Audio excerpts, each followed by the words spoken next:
So I have a great deal of respect for American soldiers, honestly. I have friends that are former American soldiers. I have students that would like to be American soldiers. I have former students who have been former soldiers. But this one day, I'm at the gym, and I'm on the treadmill, and above me there's a TV, and it's playing headline news. And I hear a story about 3 American soldiers who raped an 8-year-old and a 14-year-old Iraqi girls, 2 Iraqi girls. And I go from the treadmill to my step aerobics class. I'm not proud to admit that. Okay, so I go to my step aerobics class, and my step aerobics instructor, to get us all going and hyped up, she says, "Who's angry?" And I just assumed for some reason she was talking about that story, so I was like, yeah, and started to get all excited. And then she said, "About gas prices."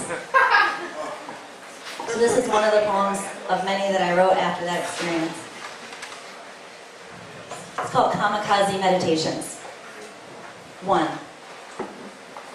The they that I refer to, I'm sorry, are soldiers, American soldiers. Kamikaze Meditations 1.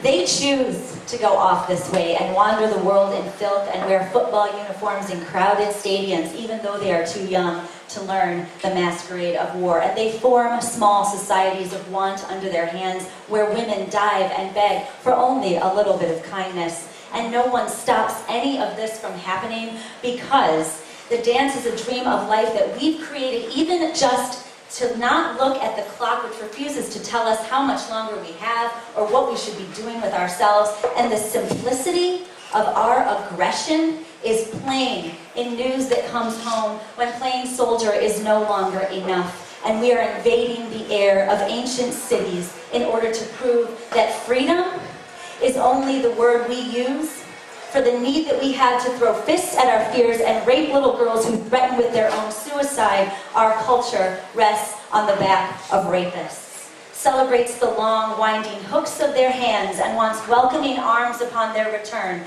into our homes, into our schools, into our factories, where each girl is but a knob of tendrils, begging to be unhinged in their hands like a football that can't help but be beaten around a bonfire of dirty jokes and too much beer. And we each laugh incessantly because we can't bring ourselves to cry and stay in bed all day. And life is not ours to stop or tell to slow down just a little. It moves beyond us in all its terrible margins, deeply underneath us, until we are merely riding, merely skating over the surface of the hard, thin layer of love that has iced itself over in not wanting to know the details of pock-marked hips, fat with the jolly of thinking just a little more will suffice, or the body that is no longer a body but functions merely as a whole where nothing can enter and nothing can escape. We drown ourselves this way daily in the exquisite performance of take me far from here and make me better and love me for who you want me to be. 2.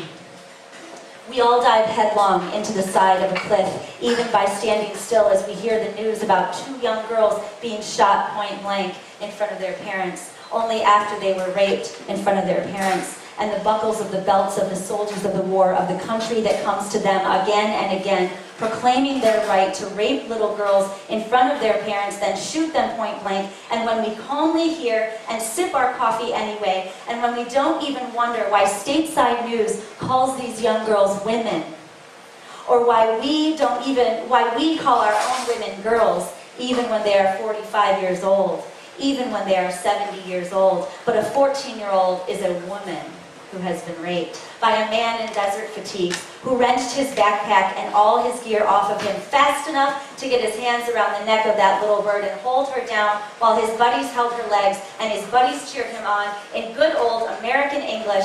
And she no longer even knew if she was screaming, because her throat had become the vessel through which her imploding soul attempted escape.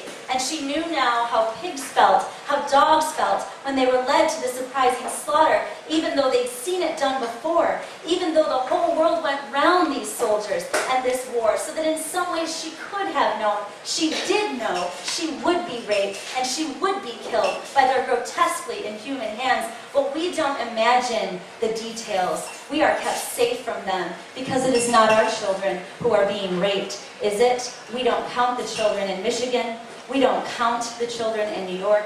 We don't count the children in California because we're not at war here, are we? Here?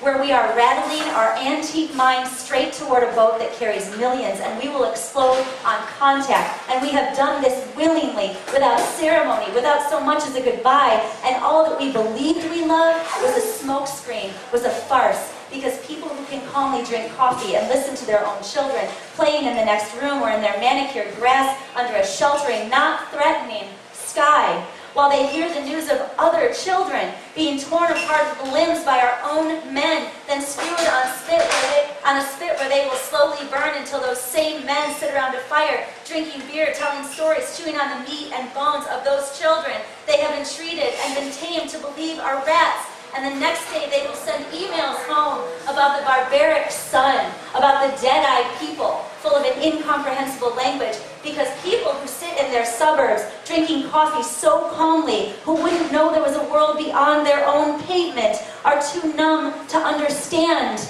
We are the war, and our freedom is the freedom to dive headlong into a cliff of our own delusion and continue to buy all that we want, all that we have, all that we can, until we are scraping the bones of children who look more to us like dogs